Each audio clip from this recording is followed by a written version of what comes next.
Shalom saudara, puji nama Tuhan. Kembali bisa melayani Tuhan di jam 10 ini. Saudara, tema pada bulan ini adalah Be Thankful. Ketika saya mendapatkan tema ini, dalam persiapan saya berdoa, saya sharing ke istri saya bilang, ini tema yang sulit. Kenapa? Karena jemaat Sawo ini mayoritas orang-orangnya sudah melimpah dengan ucapan syukur. Mau dikhotbahin apa untuk ngajarin mereka ngucap syukur? Dari pujian, dari tindakan, dari hidup sehari-hari, mereka melimpah dengan ucapan syukur. Mungkin ada beberapa yang masih sulit mengucap syukur. Dan kemudian Roh Kudus bimbing saya untuk memahami firman Tuhan. Dan saya minta Tuhan, kasih aku firman-Mu buat jemaat, supaya mereka benar-benar dapat basic dari firman Tuhan hari ini. Dan firman Tuhan hari ini saya beri judul dengan The Two Roots Problem of an Ungrateful Heart. Dalam bahasa Indonesia, 2 akar masalah hati yang tidak bersyukur. Firman Tuhan ini akan berguna buat saudara di saat-saat sulit, juga akan berguna buat saudara menolong orang lain. Mayoritas di antara kita adalah orang-orang yang sudah bersyukur kepada Tuhan, sehingga firman Tuhan hari ini sangat berguna buat saudara menolong mereka yang masih sulit mengucap syukur. Saudara, dalam kebenaran firman Tuhan yang saya gali, ada 2 akar masalah orang-orang yang sangat sulit mengucap syukur. Yang pertama adalah tidak memiliki eido. Apa itu eido saya akan jelaskan nanti. Yang kedua adalah mereka miskin kemurahan hati. Saudara, saya akan terangkan satu demi satu. Saya meminta saudara untuk fokus bersama saya karena setiap khotbah pengajaran butuh berpikir, menganalisa dan belajar sama-sama. Tahun 1835, saudara, ada satu kapal yang diberi nama Lady Elgin mengalami tragedi. Mereka lewat di Danau Michigan dan mengalami kecelakaan hebat, lubang besar di tengah kapal sehingga air masuk. Seorang pemuda yang luar biasa bernama Edward Spencer, dia berjuang luar biasa untuk menyelamatkan siapapun. Dia mengambil resiko untuk mengorbankan nyawanya sendiri. Dia menolong, berusaha memindah sebagian ke sekoci yang cuma 4, kemudian menolong mereka menempatkan di kayu yang terapung dan terus berjuang. Akhirnya dia berhasil menyelamatkan 17 orang. Belasan tahun setelah itu, Edward Spencer sudah menua, dengan rambut putihnya dia diundang untuk hadir di sebuah seminar. Pembicaranya mengundang Edward untuk bersaksi tentang peristiwa itu. Pak Edward Spencer yang terhormat, apa yang hendak kau katakan kepada kami? Spencer bilang, yang pertama kali ingin saya sampaikan adalah hari itu saya menyelamatkan 17 orang. Sampai hari ini tidak satu pun yang datang berterima kasih. Saudara, ini adalah akar permasalahan yang pertama, tidak punya eido. Eido itu apa? Kita buka dulu Lukas 17, saudara. Lukas 17 ini berkisah tentang Yesus bersama murid-muridnya, mereka berjalan. Ketika mereka berjalan, ada 10 orang kusta. 10 orang kusta ini berteriak, "Guru, Guru, kasihanilah kami. Kami kena kusta." Yesus menjawab, "Pergilah, temuilah para imam." Ke-10 orang ini berjalan sama-sama untuk menemui para imam-imam. Di dalam perjalanan mereka, tiba-tiba mereka tahir. Loh, sembuh, sembuh, kita sembuh, kita sembuh. Dari 10 ayat 15, hanya 1 yang melihat, yang eido, bahwa ia telah sembuh, lalu sambil memuliakan Tuhan, terpujilah Allah Elia, terpujilah Allah Musa, Dia menyembuhkanku, terpujilah. Dan dia datang tersungkur di kaki Yesus. Terima kasih guru. Ada sebuah misteri, kenapa kok cuma satu yang kembali? Sampai Yesus tanya, loh bukannya tadi ada 10? Kok cuma satu yang tahu berterima kasih? Kok cuma satu yang kembali? Yang 9 mungkin berterima kasih. Tapi terima kasihnya mungkin ke imam-imam. Mungkin terima kasihnya dalam doa mereka. Tapi cuma satu yang kembali. Kita enggak bisa nuduh yang 9 enggak punya rasa terima kasih. Tapi kok cuma satu yang kembali? Rahasianya di ayat 15, hanya satu yang melihat. Eido itu saudara, mata pikiran. Di saat dia tiba-tiba tercelikkan mata pikirannya, dia kaget. Oh ternyata Yesus itu betul-betul Tuhan, betul-betul pembuat mujizat. Oh ternyata benar kata orang. Hanya satu yang mata pikirannya tercelikkan sehingga dia kembali. Tahun 2006, satu pemain biola terbaik di dunia, namanya Joshua Bell. Dia kerjasama dengan surat kabar The Washington Post untuk bikin percobaan eksperimen sosial. Di bulan Januari pagi yang dingin di Amerika, dia berdiri di stasiun bawah tanah, memegang biola seharga $3,5 juta, hampir 50 miliar.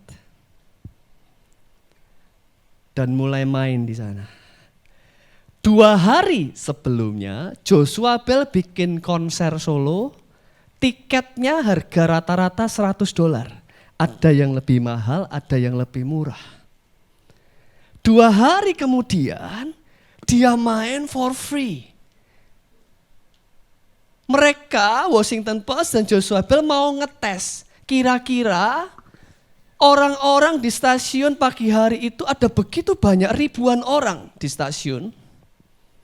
Kira-kira mereka bisa enggak mengenali Joshua Bell dan kupingnya bisa enggak mengenali kualitas. Sesuatu yang gratis. Ketika Joshua Bell mulai memainkan.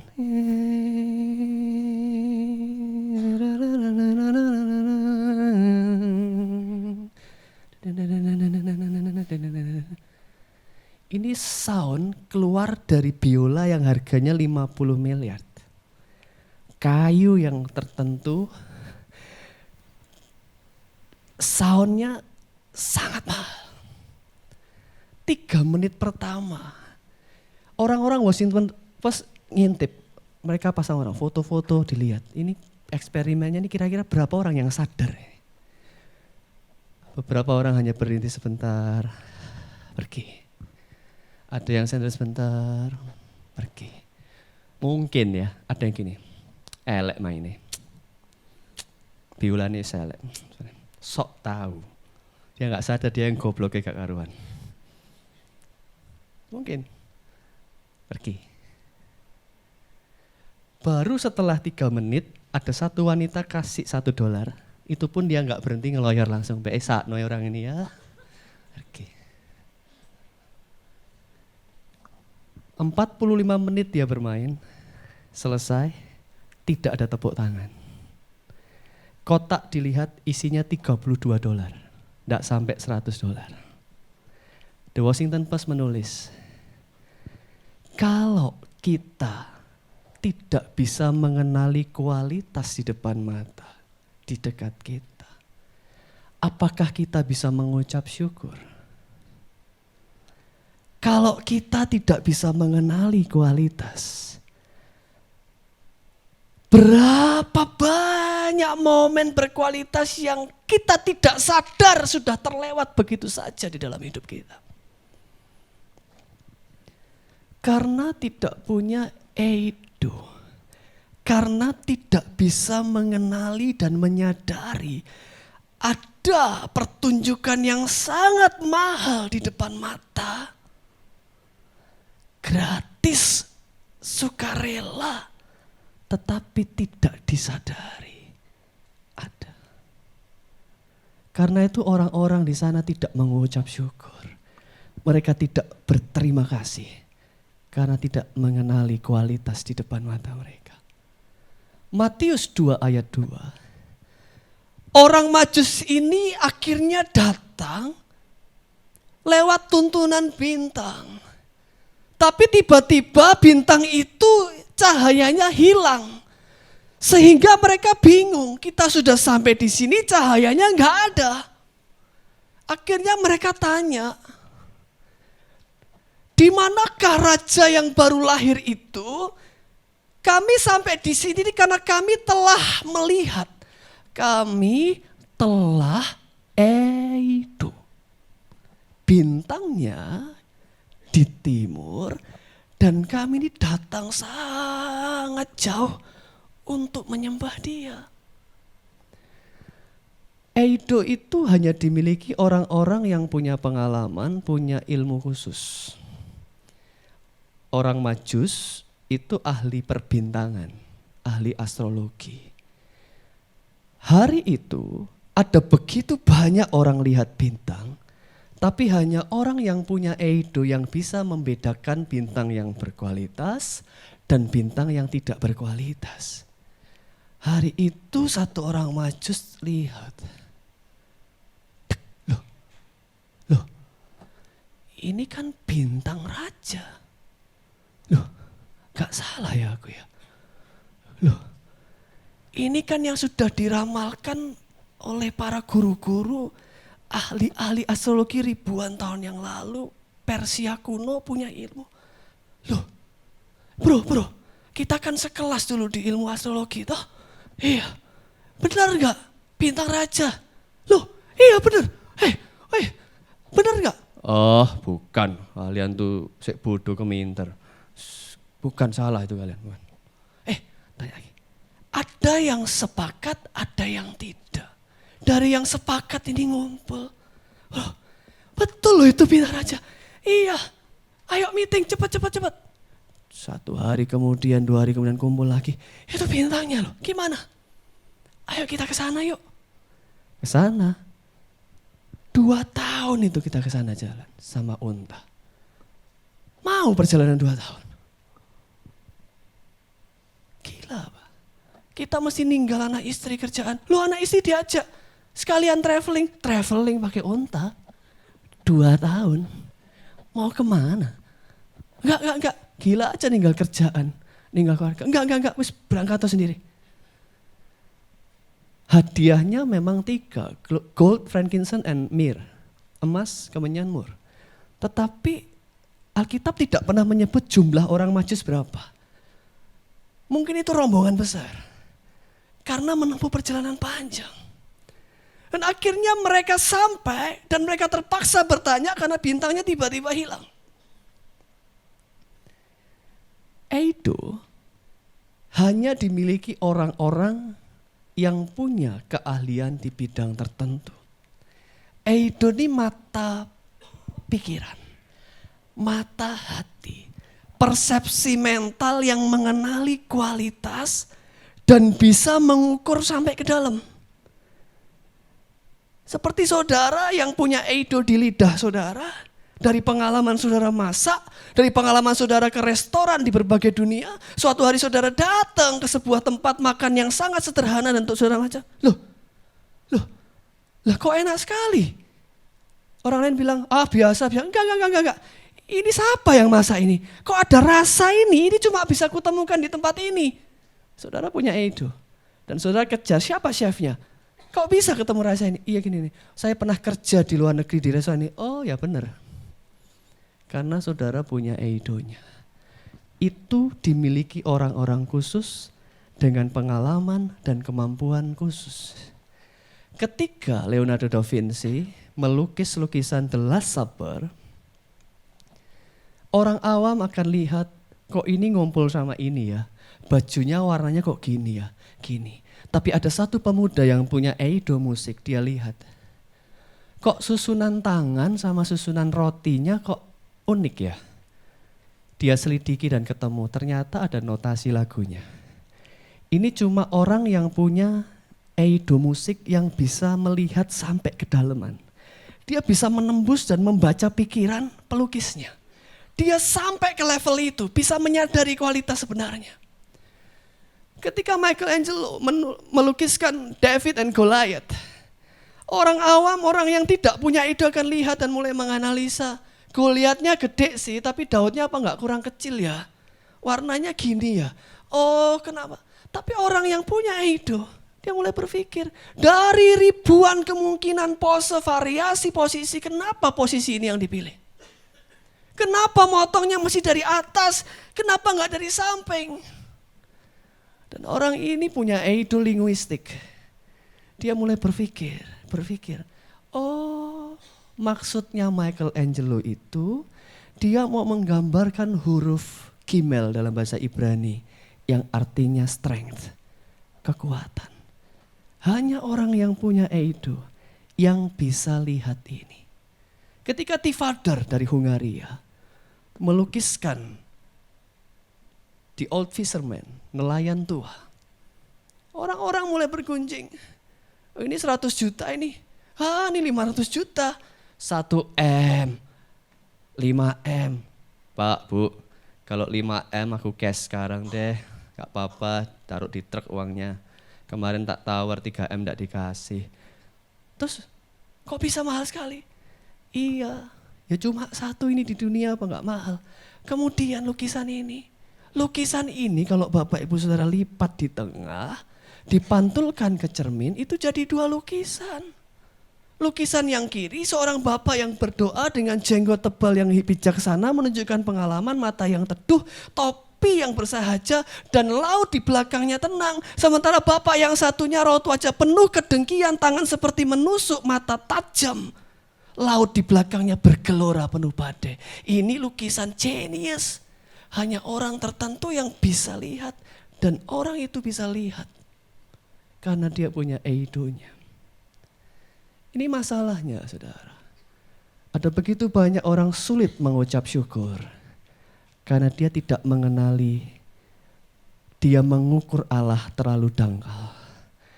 Dia memperlakukan Allah terlalu murah. Dia tidak sampai memiliki eido rohani. Kita bisa punya eido di dunia ini. Eido di musik, eido di desain, fotografi, chef, masak, di apapun. Mengenali orang. Tetapi di dunia rohani kita juga perlu eido. Di mana mata pikiran kita bisa terbuka untuk mengukur, melihat dan percaya. Tuhan ini luar biasa. Ini sesuatu yang istimewa. Nah, pertanyaannya kemudian adalah bagaimana sih cara mendapatkan eido? Firman Tuhan mengajarkan eido didapatkan melalui ginosko. Ginosko itu pengalaman. Kita bisa sampai mata pikiran kita tercelikkan, terbuka. Itu mengalami dulu.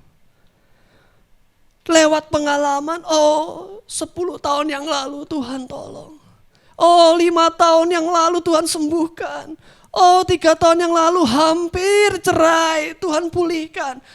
Januari kemarin, ekonomi keluarga yang morat-marit, tiba-tiba Tuhan kirim berkat. Pengalaman demi pengalaman itu, keputusan iman demi keputusan iman di situasi sulit, ini maju enggak ya? Ini sulit Tuhan, tapi aku percaya, mundur. Mundur, takut, tak berani, akhirnya tidak dapat pengalaman. Tapi maju berani, akhirnya dapat pengalaman iman, dapat ginosko. Nah, orang-orang yang dapat ginosko demi ginosko, sampai satu titik, sampai satu level, mata rohani, mata pikirannya tercelikkan. Ya Tuhan, ternyata begini. aku jadi ngerti sekarang. Di Markus 5, ada wanita yang pendarahan sudah 12 tahun. Ketika dia pendarahan 12 tahun, dia bertekad menyentuh ujung jubah Yesus. Ketika dia menyentuh jubah Yesus, dia sembuh. Di ayat 33, perempuan itu yang menjadi takut dan gemetar ketika dia eido. Kenapa dia begitu takut, begitu gemetar? Karena saat itu mata pikirannya tercelikkan. Tiba-tiba dia mengalami, oh ternyata gini ya. Saking terbukanya pikiran itu membuat dia shaking. Oh, ya Tuhan, aku baru sadar sekarang. Ternyata ini orang ini, Yesus ini. Dulu aku dengar kata orang, Yesus katanya penyembuh. Dulu aku dengar kata orang katanya buat mujizat. Aku dulu cuma dengar kata orang. Tetapi ketika dia ginosko ngalamin sendiri, itu takutnya, hormatnya, shakingnya, gemetarnya itu betul-betul luar biasa. Karena mata pikirannya tercelikkan. Dia ngalamin eido. Diawali dari ginosko. Eido didapatkan dari ginosko. Ginoskonya di ayat 28. Di ayat 28 begitu dia bilang dengan imannya, asalku jamah saja jubahnya. Ini situasi crowded penuh dengan orang-orang begitu banyak. Ini susah ini ketemu Yesus ini. Gak mungkin ngajak ngobrol minta waktu, gak mungkin. Asal aku bisa jamah saja, aku pasti sembuh. Dan dia berusaha menembus kerumunan orang itu dan akhirnya dia berhasil sentuh. Begitu sentuh, in a blink of eye, seketika itu juga berhentilah pendarahan 12 tahun. Loh, 12 tahun aku menunggu, akhirnya sembuh. Dan ia mengalami ginosko. Dia mengalami pengalaman itu. Akhirnya pengalaman itu terjadi. Tidak lagi lewat kata orang. Tidak lagi lewat kesaksian orang. Akhirnya dia ngalami sendiri. Pengalaman itulah yang membuat dia mengalami eido. Mata pikirannya tercelikkan. Di Yohanes 21 ayat 17. Ketika Yesus mati kemudian bangkit, setelah bangkit, Yesus menghampiri murid-murid Yesus di tepi Danau Tiberias. Di tepi Danau Tiberias itu, Yesus secara khusus menemui Simon Petrus. Ngajak ngobrol. Simon, anak Yohanes, apakah engkau mengasihi aku? Simon kaget. Loh, Tuhan, engkau kan punya eido, jawab Petrus. Tuhan, engkau kan punya mata pikiran yang bisa nerawang, tembus ke hatinya semua orang kan. Engkau punya eido. Lah kalau engkau punya eido kan, engkau tahu bahwa aku mengasihimu kan. Jawab Petrus, karena dia kaget loh, Tuhan ini kan punya eido, kok dia masih nanya. Yesus tanya lagi yang kedua kalinya. Simon, anak Yohanes, do you love me? Tuhan,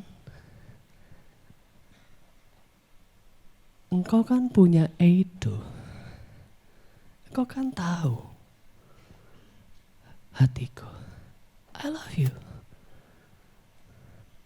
Dan Yesus tanya ketiga kalinya. Simon, anak Yohanes, kowe tresno karo aku?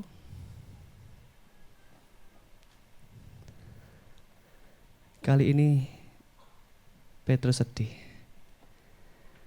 Tapi jawabannya dia berbeda.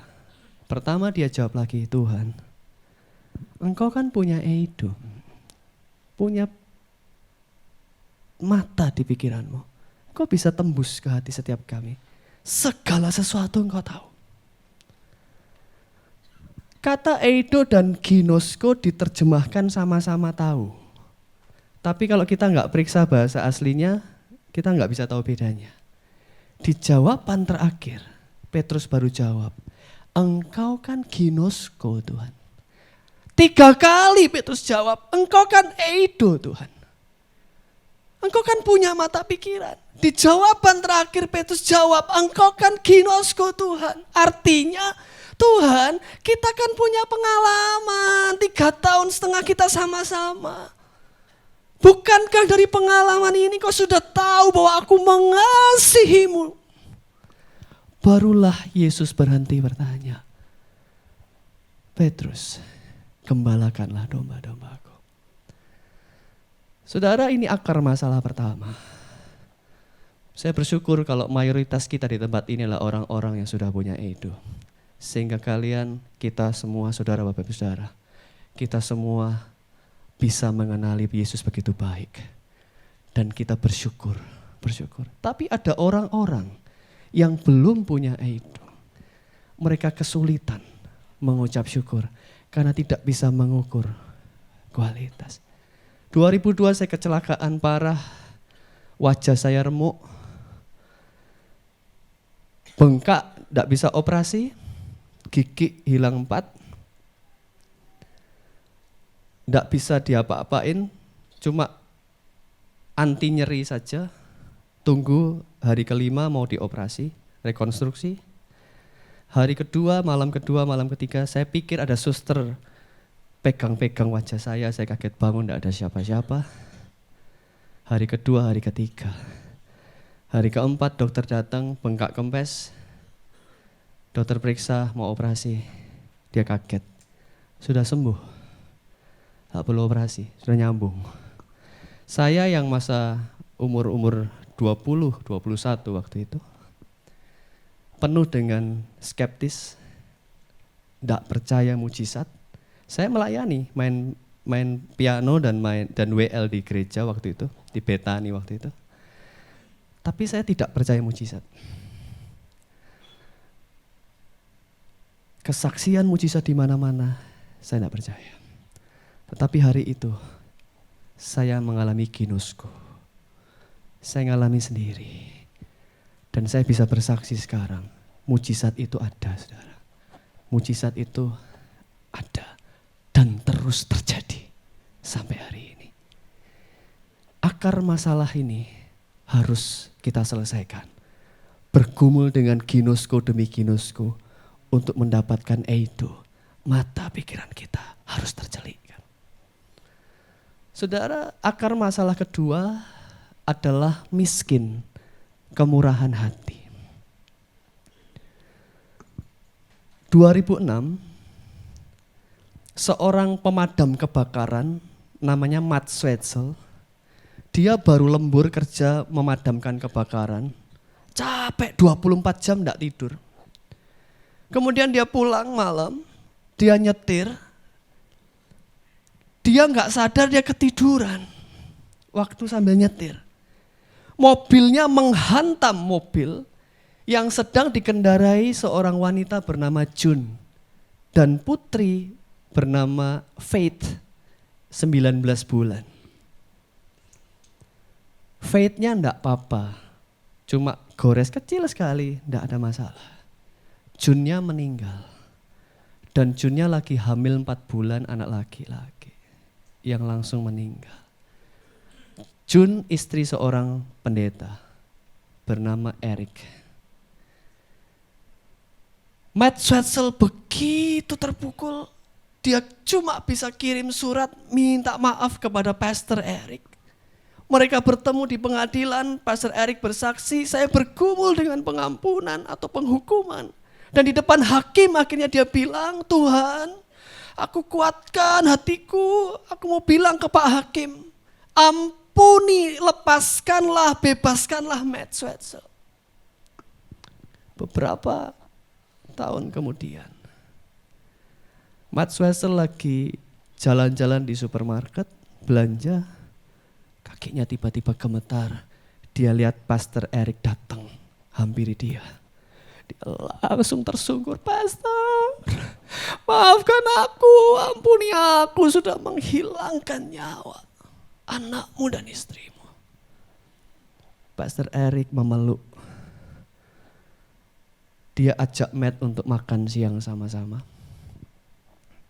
Dikenalin ke Faith. Faith, ini Uncle Matt.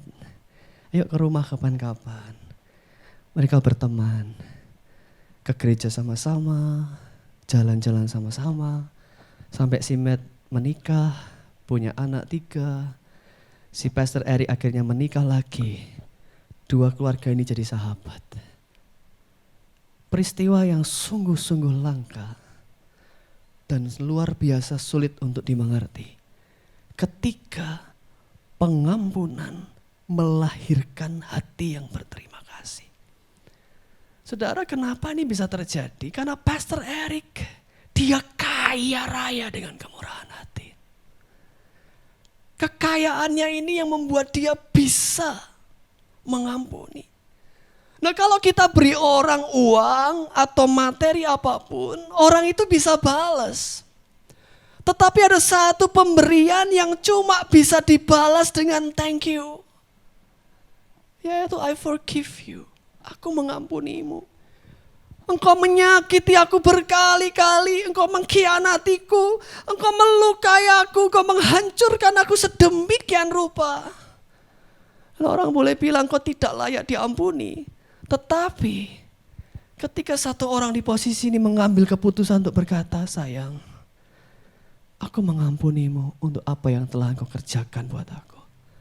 Engkau mengkhianatiku, tapi aku mengampunimu. Engkau melakukan hal yang sedemikian buruk, but I forgive you. Pengampunan hanya bisa dibalas dengan ucapan syukur. Terima kasih, aku gak layak. Terima kasih, gak bisa ngomong apa-apa lagi, cuma bisa bilang thank you. Dan ini yang ditekankan di 2 Korintus 9. Ayat 11, kamu akan diperkaya. Segala macam kemurahan hati ini bisa pengampunan, bisa pemberian, bisa apresiasi, motivasi, dukungan-dukungan, pujian, semuanya yang ujungnya itu membangkitkan syukur. Lah, akhirnya banyak orang yang tidak bisa mengucap syukur karena apa? Dia tidak pernah diperkaya. Miskin. Miskinnya kenapa?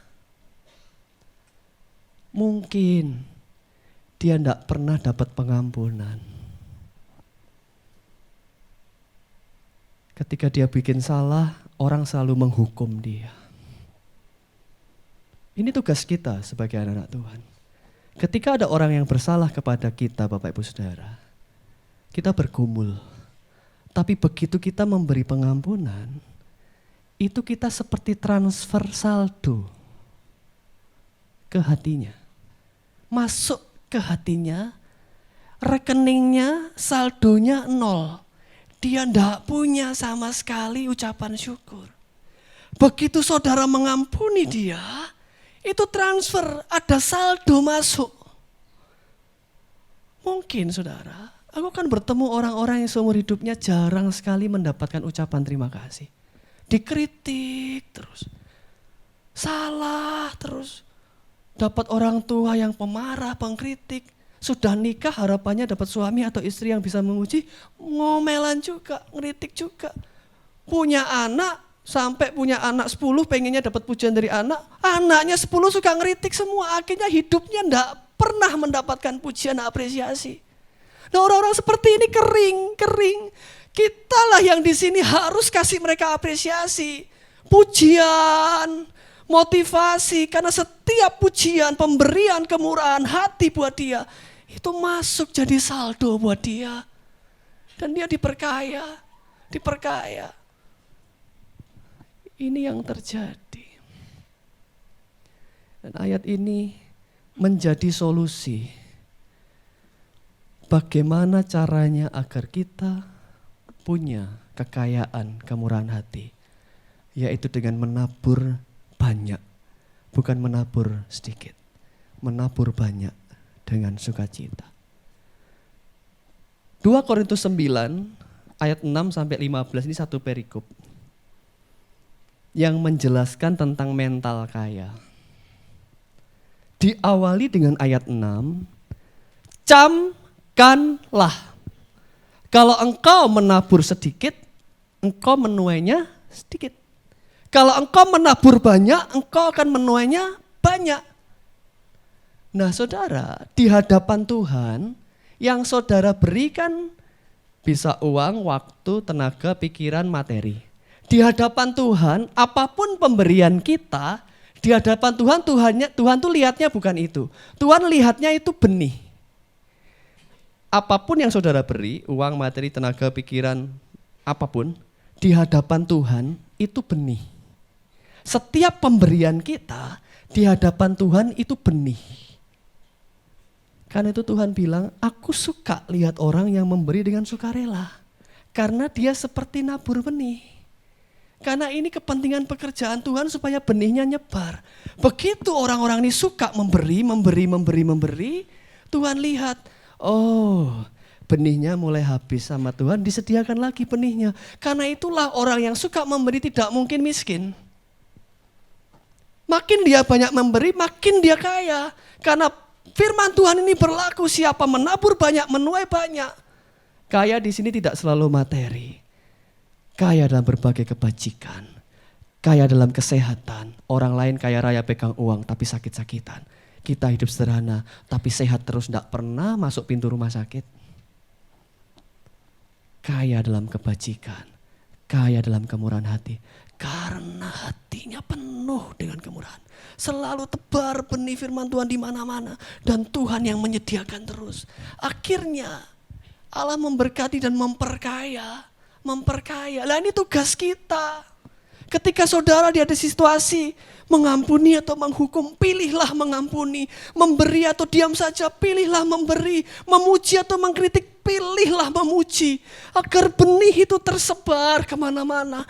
Dan setiap orang yang miskin diperkaya dan dia belajar juga untuk memberi. Dalam bahasa Inggris, give thanks, give, memberi.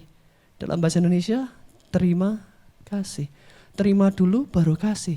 Tapi ada orang-orang yang tidak pernah ngerasa terima. Lah aku tidak tahu dapat ya, tidak pernah terima ya. Mau ngasih apa? Mosok tidak pernah terima. Paling tidak ngerasa nerima padahal kamu nerima. Nah, ini problem. Karena kita harus memberi, dan di mana-mana dari surga Tuhan lihat nyanyian syukur dinaikkan di mana-mana. Dan diawali dari kita pribadi yang mau memberi dengan rela dan sukacita. Saudara, kalau saudara pernah buka ayat 1 Tesalonika 5 ayat 18. Mengucap syukurlah dalam segala hal. Itu ayatnya bukan mengucap syukurlah setelah segala hal. Saudara boleh kecewa. Saudara boleh sedih. Saudara boleh karena kita manusia biasa yang mengalami saat-saat pergumulan dan berat. Tapi ayat ini berkata bukan mengucap syukurlah setelah kecewamu selesai. Mengucap syukurlah setelah marahmu selesai. Mengucap syukurlah setelah engkau sembuh. Mengucap syukurlah setelah engkau diberkati. Bukan. Mengucap syukurlah di dalam. Bukan setelah, di dalam pergumulanmu, engkau lagi kacau, lagi takut, lagi punya masalah. Dalam ruang hati kita, dalam ruangan ini, jangan diisi semuanya dengan keluhan, jangan diisi semua dengan kecewa, jangan diisi semua dengan kemarahan, kesedihan, tapi belajarlah di ruangan ini. Selain kekecewaan, selain kesedihan, kita belajar punya kemampuan untuk memberi kepada Allah. Memperlakukan Allah sebagai Allah. Karena Allah tidak menuntut banyak. Allah cuma minta dalam segala situasi yang buruk ini, kita tetap masukkan mulut dan hati kita tetap bilang, terima kasih. Walaupun aku sekarang dalam kondisi yang sangat berat di dalam situasi ini, aku mau bilang terima kasih. Terima kasih. Walaupun kau mengucapkannya dengan nangis, Tuhan berat sekali, tetap bilang terima kasih. Matthew Henry, penerjemah Alkitab salah satu yang terhebat, suatu hari dia dirampok. Dia menulis, aku berterima kasih, bersyukur karena aku dirampok. Pertama, karena ini pertama kali aku dirampok. Sebelumnya aku nggak pernah dirampok, jadi aku berterima kasih karena sebelumnya belum pernah dirampok. Terima kasih kedua, aku berterima kasih karena yang dirampok cuma harta, bukan nyawaku. Yang ketiga, aku berterima kasih Tuhan karena bukan aku perampoknya. Dia menemukan alasan untuk berterima kasih di dalam situasi sulit. Itu yang harus dilakukan. Ada satu noni kecil ketika makan malam bersama keluarganya, dia tuh suka makan babi. Tapi malam itu isinya sayur semua. Terus mamanya bilang, Nik kamu doa. Lihat, aduh kok sayur semua. Dia doa, Tuhan Yesus, walaupun makanannya semua gak enak, tapi aku berterima kasih karena ada makanan dan pasti tetap aku makan. Ini doa anak kecil yang jujur. Tuhan gak minta kita munafik. Tuhan minta kita tetap jujur. Tuhan, situasinya ini gak enak. Situasinya berat sekarang. Aku lagi kecewa. Aku lagi marah. Aku lagi sedih, takut. Tetapi dalam situasi ini, aku tetap mau belajar berkata, terima kasih. Itu yang diinginkan Tuhan. Seorang wanita luar biasa bernama Corrie ten Boom, atau ten Boom, saya nggak tahu bahasanya. Dia keturunan papahnya pembuat arloji bersertifikat. Dia juga akhirnya dapat lisensi sertifikat untuk membuat arloji resmi. Tinggal di zaman Holocaust, Nazi Jerman Hitler yang membunuh 6 juta orang Yahudi. Karena dia begitu cinta dengan orang Yahudi, maksudnya cinta menolong, bukan cinta Yahudinya, tapi cinta menolong siapapun. Dia sampai bikin ruang rahasia yang didesain khusus oleh arsitek sehingga sangat tersembunyi. Sampai orang Jerman kalau datang mau diperiksa tetap tidak ketahuan ada ruang tersembunyi di bawah tanah. Dia menolong ribuan orang, gantian hari ini 10 orang, kemudian pagi buta diselundupkan, dikirim pergi, datang lagi berapa orang, dikirim pergi lagi terus untuk dibalikkan, melarikan diri keluar dari Jerman. Sampai akhirnya dia dan ayahnya dan kakak perempuannya tertangkap. Tertangkapnya bukan tertangkap bersama orang-orang itu, enggak. Cuma tertangkap bersama 1-2 orang aja. Dimasukkan penjara, papanya karena sudah tua enggak kuat meninggal dunia. Dia dan kakak perempuannya dimasukkan dalam sebuah penjara tanpa jendela. Dan begitu masuk mereka kaget, ada ribuan kutu di sana. Begitu mereka masuk, itu ribuan kutu langsung say hi. Apa kabar, kenalan, nemplok semua, geretek masuk. Itu dia jerit-jerit, itu kutu begitu banyaknya. Dan dia harus tinggal di sana berbulan-bulan tanpa jendela. Dia dan kakaknya akhirnya tiap hari menguatkan diri baca firman Tuhan, saling menguatkan sampai berbulan-bulan mereka akhirnya sadar, loh. Orang lain Alkitabnya kan digeledah, disobek-sobek, dibakar. Kok kita bisa ya baca Alkitab di sini, kok enggak digeledah? Setelah peristiwa itu selesai, mereka sudah bebas, umur semakin bertambah. Suatu hari Corrie yang sudah berumur ini datang ke penjara itu lagi dan tanya, waktu itu kok kami enggak digeledah, kenapa? Jawabannya, enggak ada sipir penjara yang mau masuk ruanganmu, terlalu banyak kutunya. Artinya ternyata kutu itu jadi berkat. Ribuan kutu yang jadi masalah menjijikkan, kerasan nempel di sana sini begitu banyak. Ternyata jadi berkat untuk Corrie dan kakaknya bisa baca Alkitab dengan bebas. Inilah kenapa terjadi. Karena Kori hatinya melimpah dengan ucapan syukur. Karena dia orangnya suka memberi. Menolong para pelarian Yahudi ini tidak gampang. Dia begitu murah hati membukakan jalan terus. Dan kemurahan hatinya diperkaya Tuhan dengan ucapan syukur. Orang kalau punya kemurahan hati kaya raya, dia selalu berhasil menemukan alasan kecil untuk mengucap syukur. Sampai kutu pun bisa jadi alasan untuk mengucap syukur. Hari ini kita belajar sama-sama 2 akar masalah hati yang tidak bersyukur. Yang pertama karena tidak memiliki eido, mata pikiran yang tercelikkan. Solusinya alamilah ginosko, pengalaman keputusan iman. Pengalaman demi pengalaman itu akan menguatkan kita dan akhirnya sampai satu titik kita akan terbuka mata pikiran kita. Oh Tuhan, sekarang aku lihat bukan melalui kata orang, tetapi aku mengalami dan aku bisa melihatnya sekarang. Dan kita mulai bisa mengukur Allah dengan kedalaman yang tidak terhingga. Allah sangat baik, aku percaya. Dan yang kedua, akar masalahnya mereka yang miskin kemurahan hati, karena mereka masih pelit, harus belajar memberi dengan sukacita. Akar lagu tadi berlaku, give thanks with a grateful heart.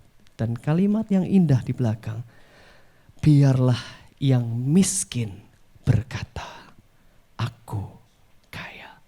Let the poor says, I am rich. Berterima kasih. Karena pada akhirnya mereka yang miskin kemurahan hati ini diperkaya dengan kemurahan hati. Dan mereka bisa berkata,